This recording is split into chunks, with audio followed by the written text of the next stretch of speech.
ఆంధ్రప్రదేశ్లో జరిగిన మావోయిస్టుల ఎదురుకాల్పులను నిరసిస్తూ దేశవ్యాప్తంగా నిరసన దినంగా పాటించాలని మావోయిస్టు పార్టీ అభయ్ పేరుతో లేఖ విడుదల చేసింది.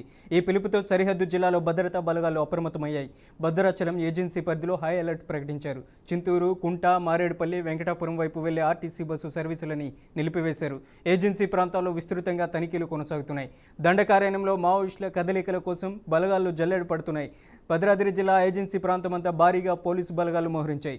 ఇటీవల మారేడు ప్రాంతంలో జరిగిన ఎదురుకాల్పులో కేంద్ర కమిటీ సభ్యుడు మడావై హిడ్మా, కీలక నాయకులు సహా మొత్తం 13 మంది మావోయిస్టులు హతమవడంతో దీనికి నిరసనగా మావోయిస్టు పార్టీ బంద్ పిలుపునికి ఇచ్చింది.